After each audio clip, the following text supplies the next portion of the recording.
जय हिंद दोस्तों, स्वागत है आप सभी का विजडम एजुकेशन पे। आज 12 मई 2021 है। दैनिक जागरण के राष्ट्रीय संस्करण का कंप्लीट न्यूज़ एनालिसिस करेंगे जो यूपीएससी, स्टेट पीसीएस या किसी भी वनडे एग्जाम के प्रीलिम्स, मेंस और इंटरव्यू तीनों ही पर्सपेक्टिव से इंपॉर्टेंट होगा। तो आगे बढ़ने से पहले हमारे चैनल पे अगर नए हैं तो सब्सक्राइब कर दें, अपने दोस्तों के साथ, कलीग के साथ शेयर कर दें। कोई क्वेश्चन पूछना, सुझाव देना चाहते हैं, निश्चित तौर पर दे सकते हैं। कमेंट सेक्शन खुला हुआ आपके लिए, और वीडियो को लाइक कर दें। देखो, फर्स्ट पेज पे जो न्यूज़ है, एग्ज़ाम पर्सपेक्टिव से ये न्यूज़ और ये न्यूज़, ये तीन न्यूज़ आपके एग्ज़ाम पर्सपेक्टिव से इंपॉर्टेंट है। ये तीनों को आप देख सकते हैं। तो सबसे पहले जो इस न्यूज़ पे हम चलते हैं, इस न्यूज़ में है कि देशमुख के खिलाफ ईडी ने दर्ज किया मामला। महाराष्ट्र के गृह मंत्री थे इनफैक्ट अनिल देशमुख। इनके खिलाफ सबसे पहले सीबीआई ने मैटर दर्ज किया और उसके बाद दर्ज किया है ईडी ने। ये पॉलिटिकल न्यूज़ है, ये आपके एग्ज़ाम पर्सपेक्टिव से इम्पॉर्टेंट नहीं है, लेकिन ये जो संस्था है, चाहे वो सीबीआई हो चाहे ईडी हो, ये संस्था काफ़ी इम्पॉर्टेंट है आपके एग्ज़ाम पर्सपेक्टिव से। तो सबसे पहले आज हम ईडी के बारे में डिस्कस करते हैं। ईडी क्या है? इन्फोर्समेंट डायरेक्टरेट, हिंदी में कहा जाता है प्रवर्तन निदेशालय। देखो, इसकी उत्पत्ति जो हुई है, इसका जो गठन हुआ था वो 1956 को हुआ था। फेरा अधिनियम, फेरा हिंदी में कहा जाता है विदेशी मुद्रा विनिमय अधिनियम 1947 के तहत वित्त मंत्रालय के आर्थिक विभाग के तहत एक प्रवर्तन निदेशालय या प्रवर्तन इकाई के रूप में इसकी स्थापना किया गया था।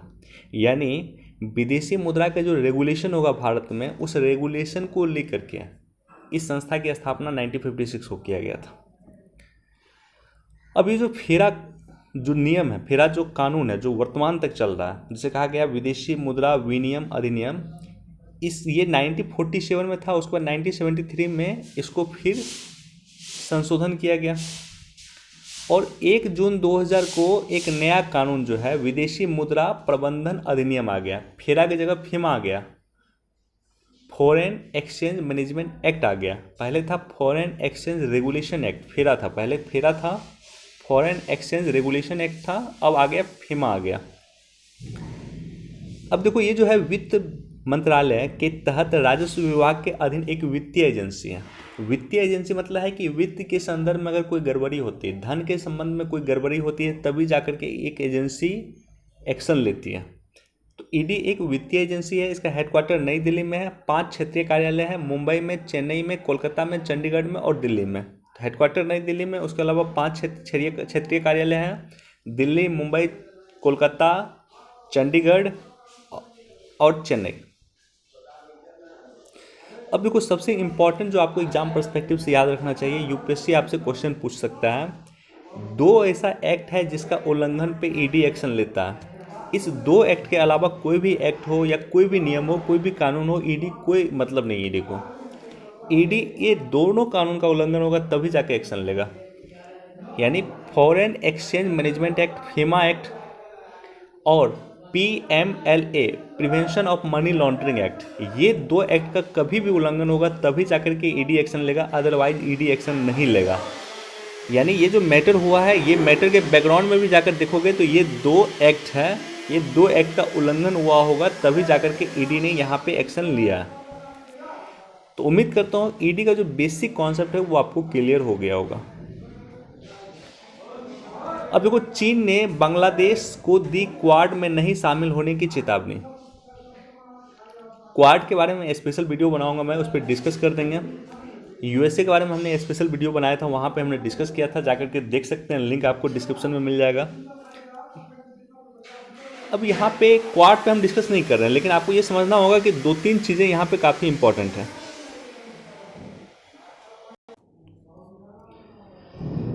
देखो, ये समझना होगा कि क्वाड ने कभी स्पष्ट तौर पे ये नहीं बोला है कि क्वाड जो है चीन को इनकाउंटर करने के लिए बना है। ऐसा कभी क्वाड ने नहीं कहा। क्वाड ने बस ये कहा है कि क्वाड का जो मूल मकसद है वो है इंडो पैसिफिक क्षेत्र और हिंद महासागर, इंडो पैसिफिक क्षेत्र यानी हिंद प्रशांत क्षेत्र में जो है स्वतंत्र आवाजाही हो। राइट, इंडो पैसिफिक क्षेत्र में, हिंद प्रशांत क्षेत्र में स्वतंत्र आवाजाही हो, मुक्त आवाजाही हो, किसी एक पार्टी का प्रभुत्व न हो। राइट, तो ये बेसिकली उसका मकसद है और इसी मकसद से जो है क्वाड की स्थापना हुई है कि इंडो पैसिफिक क्षेत्र में, हिंद प्रशांत क्षेत्र में अब देखो इसको चाइना क्या होता है, इसको चाइना जो ये जो वर्ड है कि इंडो पैसिफिक क्षेत्र में मुक्त आवाजाही हो, इसको चाइना समझता है कि ये उसके खिलाफ बनाया गया, राइट। और अगर वास्तविकता देखोगे तो ऐसा है, एक तरह से क्वाड का मकसद है कि चीन को इनकाउंटर करना, लेकिन क्वाड ने कभी तक खुल के ऐसा नहीं कहा है कि उसका मकसद है कि चीन को इनकाउंटर करना। उन्होंने बस इतना कहा है कि उसका मकसद है कि खुले और स्वतंत्र प्रशांत और हिंद क्षेत्र की वकालत की है उन्होंने। अब देखो चीन इस तरह से बांग्लादेश में क्यों कर रहा है, चीन इस तरह से बांग्लादेश को जो चेतावनी दिया है कि अगर आप क्वाड के साथ जुड़ने की सोचिएगा तो ये आपके लिए अच्छा नहीं होगा, एक तरह से बांग्लादेश को चेतावनी दिया। उसका रीज़न है कि चीन ने अच्छा खासा इन्वेस्टमेंट किया हुआ बांग्लादेश में। बांग्लादेश की वस्तुओं को जो है चीन में फ्री में कह सकते हो टैरिफ फ्री होता। बांग्लादेश की वस्तु भारत में टैरिफ फ्री नहीं है, कुछ ना कुछ टैरिफ लगता है, लेकिन चीन में वो पूरी तरह से टैरिफ फ्री है। तो ये सारा का सारा रीज़न है कि चीन जो है उसको चेतावनी दिया बांग्लादेश को, और बांग्लादेश ने भी प्रत्युत्तर में कुछ खास स्पष्ट तौर पे नहीं कहा। बांग्लादेश ने बस इतना कहा है कि बांग्लादेश जो है अपनी नीति जो है वो खुद से निर्धारित करेगी, और बांग्लादेश जो है अभी किसी तरह का इस तरह का ग्रुप में शामिल नहीं होगी, मतलब क्वाड तरह के ग्रुप में शामिल होने का वो सोच नहीं रही है। तो उस तरह से स्पष्ट तौर पे नहीं बोली है, और उसका एक रीज़न यह भी है, देखो भारत का फेल्योर भी यह है, क्योंकि बांग्लादेश जैसा देश या दक्षिण एशियाई देश जो भारत की तरफ दिख रहा था कि भारत जो है उसे कोरोना का वैक्सीन भेजेगा, भारत आज कैपेबल नहीं है कि कोरोना का वैक्सीन भेजे। तो कोरोना का वैक्सीन भारत बांग्लादेश वगैरह को नहीं भेज रहा, श्रीलंका को नहीं भेज रहा, या अन्य दक्षिण एशियाई देशों को नहीं भेज रहा। तो इसलिए भी कह सकते हो कि चीन यहाँ पे अपना प्रभुत्व बना रहा है। तो भारत की नाकामी है कि हम कोरोना को ढंग से डील नहीं कर पाए, और यही कारण है कि हम दक्षिण एशियाई देशों को जो है वैक्सीन पर्याप्त मात्रा में नहीं दे पा रहे हैं, और इसलिए चीन यहाँ पे प्रभुत्व जमा रहा है। अब देखो इसको एक बार खुद से पढ़ लेना, चुनौतियाँ ग्रामीण क्षेत्रों की आर्थिक सेहत पे भारी पड़ने लगा कोरोना। तो कोरोना का जो है सबसे ज़्यादा इम्पैक्ट जो हो रहा है वो ग्रामीण एरिया को पड़ रहा है। तो उसी के संदर्भ में यहाँ पे दिया हुआ कुछ खास डाटा नहीं दिया हुआ, लेकिन इसको एग्जाम पर्सपेक्टिव से एक बार देख सकते हैं। देखो जो न्यूज़ बहुत ज़्यादा इंपॉर्टेंट नहीं होता, मैं कोशिश करता हूँ कि मैं उसे डिस्कस ना करूँ, क्योंकि बहुत सारे टॉपिक ऐसा है जो डिस्कस करना है, राइट, और उसके लिए समय कम बचता है। लेकिन जिन टॉपिक को मैं इशारा कर देता हूँ कि एक बार उसको आप लोग पढ़ लेना, तो उसको ज़रूर आप लोग को भी एक बार पढ़ लेना चाहिए, न्यूज़पेपर ज़रूर पढ़ना चाहिए। एटलीस्ट जिस टॉपिक का मैं यहाँ डिस्कशन कर रहा हूँ या जिसके बारे में मैं आपको बता रहा हूँ कि ये इंपॉर्टेंट है आपके एग्जाम पर्सपेक्टिव से, वो दोनों को एक बार ज़रूर आपको पढ़ना चाहिए।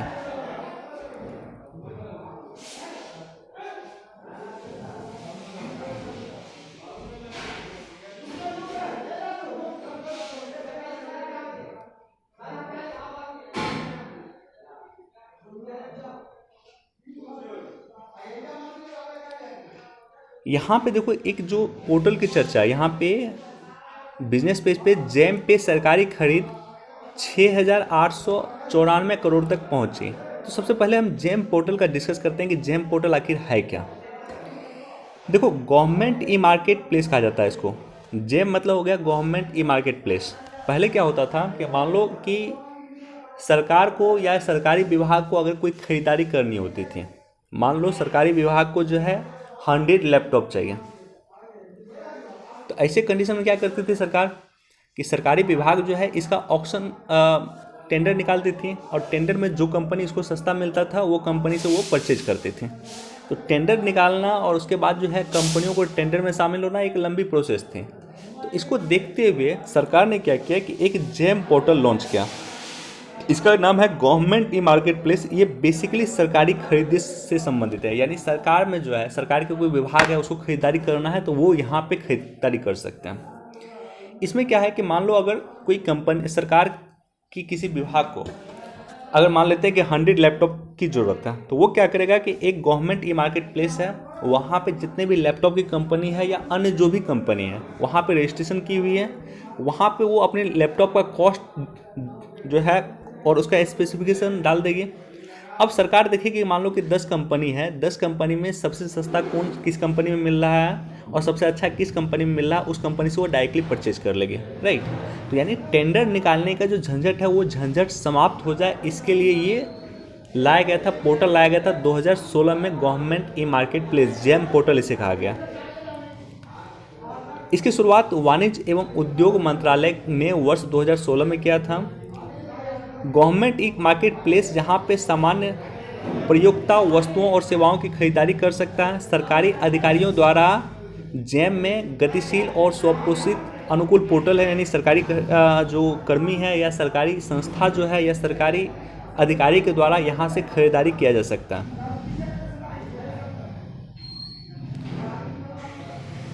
तो ये बेसिक नॉलेज है जो आपको जानकारी होना चाहिए। इसमें क्या है कि सरकारी खरीद जो है लगभग 6,894 करोड़ रुपया पहुंच चुकी है। तो इसको बस देख लेना एक बार। जो बेसिक चीज़ें हैं वो हमने आपके साथ डिस्कस कर दिया। पोर्टल पे अब तक 17,93,773 उपभोक्ता और सेवा प्रदाता कंपनी पंजीकृत है, यानी 17 लाख कंपनी सोचो कि इस पर अभी तक पंजीकृत है, राइट। एक बार इसको भी पढ़ सकते हैं। केंद्र स्टील के आयात शुल्क में कटौती को तैयार। देखो, स्टील की कमी देश में अभी है वर्तमान में, और ऐसे कंडीशन में बहुत सारी कंपनी खास करके एमएसएमई इंडस्ट्रीज जो स्टील पे जिसको ज़रूरत थी वो स्टील पर्याप्त मात्रा में उसके पास नहीं है। तो ऐसी कंडीशन में सरकार ने क्या किया कि स्टील जो आयात होगा उस आयात पे हमने क्या किया है कि शुल्क की कटौती कर दिया। यानी हम चाहते हैं कि जो टैरिफ की कटौती हम कर रहे हैं उससे चाहते हैं कि कम सस्ता स्टील जो है हमारे एमएसएमई इंडस्ट्रीज़ को मिले, हमारे लोगों को मिले, हमारे जो है कंपनी को मिले, ताकि वो कंपनी अच्छा से उसमें मैन्युफैक्चरिंग कर सकें।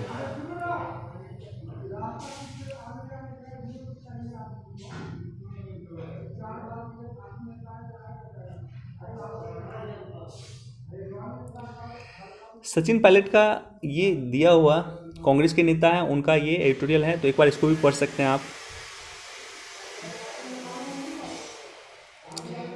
देखो, ये एडिटोरियल काफ़ी इंपॉर्टेंट है, लेकिन इसके हर एक पर्सपेक्टिव को हमने डिस्कस किया है, इसलिए हम इस पर डिस्कस नहीं कर रहे हैं, लेकिन इसको खुद से आप लोग पढ़ना। जैसा कि विदित है कि अभी कोरोना की दूसरी महामारी चल रही है और विश्व की जितनी भी एजेंसी, चाहे वो आईएमएफ हो, आईएमएफ ने हमारा विकास दर कहा था कि 12.5% होगा। सभी एजेंसी धीरे धीरे यहाँ पे विकास दर अपना घटा रही है। यहाँ पे अगर आप पढ़ोगे तो यहाँ पे बहुत सारे एजेंसी हैं जिन्होंने अपना विकास दर भारत के बारे में बताया था कि भारत का ग्रोथ रेट यह रहेगा, वो गिरा रहा। कारण क्या है कि कारण कोरोना का दूसरा लहर है, और ये देख रहे हैं कि पहले लहर से कहीं ज़्यादा खतरनाक कंडीशन है दूसरे लहर का। अब देखो, ऐसे कंडीशन में आईआईपी इंडेक्स,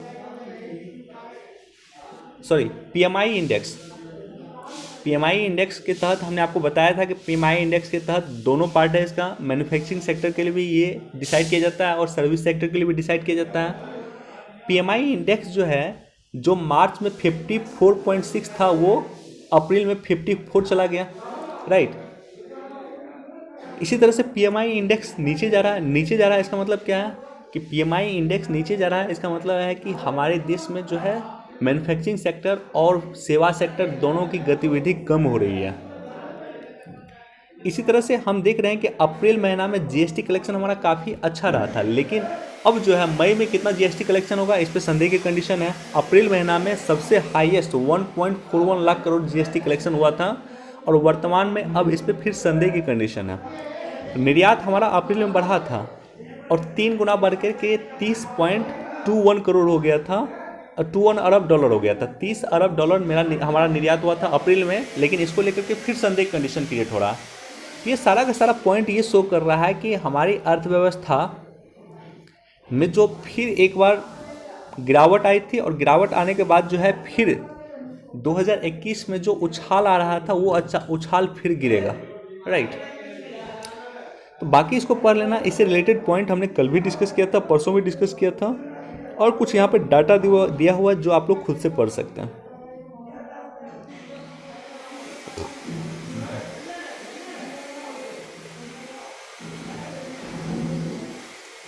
इसको भी एक बार पढ़ लेना खुद से। बहुत ज़्यादा इंपॉर्टेंट रहता तो मैं डिस्कस कर देता, लेकिन बहुत ज़्यादा इंपॉर्टेंट नहीं है, बहुत कुछ पॉइंट नहीं दिया हुआ डिस्कशन को लेकर के, लेकिन इसको खुद से आप लोग पढ़ लेना।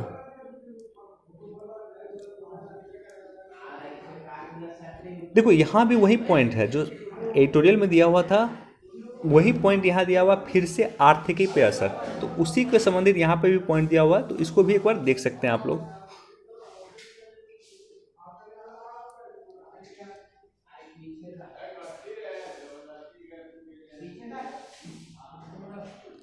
देखो ये काफ़ी इंपॉर्टेंट इशू चल रहा है, इजराइल और फिलिस्तीन, इसको लेकर के सेपरेट वीडियो बना दूंगा, चूँकि इजराइल के बारे में आपको समझना होगा कि इजराइल का डेमोग्राफी क्या है, और इजराइल के बारे में आपको इतिहास से लेकर के वर्तमान तक समझना होगा, तब जाकर के आपका कॉन्सेप्ट इजराइल के रिगार्डिंग क्लियर होगा।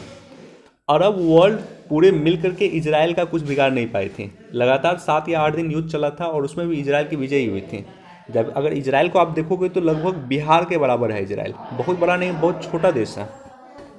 इजराइल के अंतर्गत ही 2 देश हैं, इस पर भी यूपीएससी ने क्वेश्चन पूछा था। तो इजराइल की जो बाउंड्री है उसी के भीतर जो है फिलिस्तीन भी है और इजराइल भी एग्जिस्ट करती है। हुआ क्या है यहाँ पे थोड़ा बेसिक मैं बता देता हूँ कि इजराइल में जो है अल अक्सा मंदिर है, अल अक्सा मस्जिद है, जो मुसलमानों की, मुस्लिम वर्ल्ड की तीसरी सबसे पवित्र मस्जिद मानी जाती है।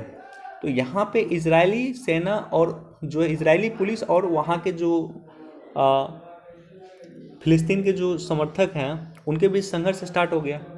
और उसके बाद क्या हुआ कि फिलिस्तीन का एक आतंकवादी संगठन है, अमेरिका इसको आतंकवादी संगठन कहता है, यूनाइटेड नेशन इसको आतंकवादी संगठन कहता है, जिसका नाम है हमास। हमास ने लगभग 45 रॉकेट इजराइल पे दाग दिया, जबकि इजराइल के प्रवक्ता का कहना है कि 200 के आसपास रॉकेट दागा है हमास ने। अब देखो हमास ने अगर इजराइल पे रॉकेट दागा है तो इजराइल भी उसको रिटेलिएट करेगा। इजराइल ने रिटेलिएट किया और इजराइल ने भी अच्छे खासे फिर जो फिलिस्तीन का क्षेत्र है जहाँ पे हमास ने जहाँ से स्ट्राइक किया, जहाँ से आपने हमास ने जो है जहाँ से मिसाइल दागा, वो जो एरिया है उस एरिया को कहा जाता है गाजा, गाजा पट्टी। और वहाँ पे फिर इजराइल ने जो है इनकाउंटर किया और वहाँ पे इजराइल ने फिर अपना कह सकते हो मिसाइल दागा।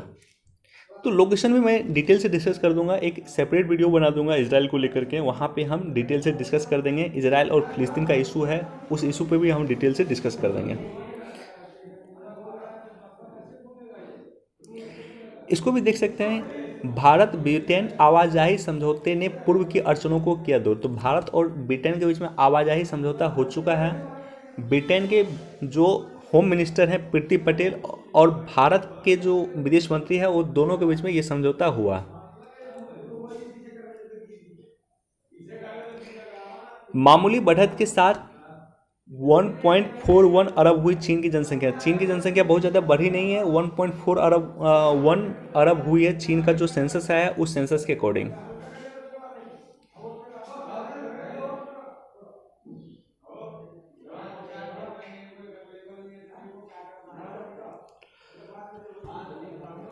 देखो यहाँ पे जी समूह का बैठक हुआ, जैसा कि हम सभी को पता है कि जी समूह 7 की जो है अध्यक्षता कर रहा है ब्रिटेन। और ब्रिटेन के निमंत्रण पे जब जी समूह के विदेश मंत्रियों की बैठक थी तो हमारे देश के विदेश मंत्री गए थे आपको लंदन, और वहाँ से उन्होंने पार्टिसिपेट किया था। हमारे देश के विदेश मंत्री के साथ जो कुछ कर्मी थे, जो कार्मिक थे, उनको कोरोना हो गया। इसलिए क्या हुआ कि हमारे देश के विदेश मंत्री वहाँ जाने के बाद भी उन्होंने वर्चुअल तौर पे ही मीटिंग में भाग लिया, चूँकि उनके कुछ कार्मिक, उनके कुछ सहयोगियों को कोरोना हो गया, इसलिए वो वहाँ पे जाकर के होटल से ही वर्चुअल तौर पे मीटिंग में भाग लिया। अब प्राइम मिनिस्टर मोदी को भी इनवाइट किया गया है और प्राइम मिनिस्टर मोदी जाने वाले थे 11 से 13 जून के बीच में ब्रिटेन, जहाँ पे G7 की मीटिंग में वो पार्टिसिपेट करते, लेकिन वर्तमान में कोरोना की कंडीशन को देखते हुए वो नहीं जा रहे हैं और यहीं से वो मीटिंग में पार्टिसिपेट करेंगे। अब देखो G7 काफ़ी इंपॉर्टेंट संस्था है। G7 के बारे में बेसिक हमने डिस्कस किया हुआ था, आज हम इस पर डिस्कस नहीं कर रहे हैं, लेकिन G7 का बेसिक आपको क्लियर होना चाहिए। और साथ ही साथ जो ये मीटिंग होगी, इस मीटिंग का जो आउटकम होगा उस आउटकम पे हमें जानकारी होना चाहिए। मीटिंग के बाद जो रिजल्ट आएगा, राइट, जो प्रतिक्रिया आएगी, जो घोषणा होगी, वो घोषणा आपके लिए इंपॉर्टेंट होगा।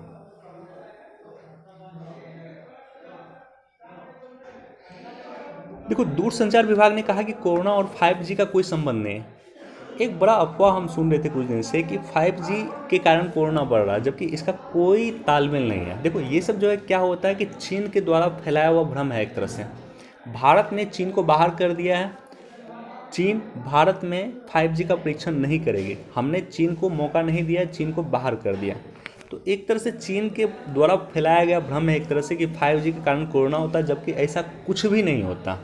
तो इसलिए आप लोग भी अफवाहों से दूर रहें, अफवाहों से बचें।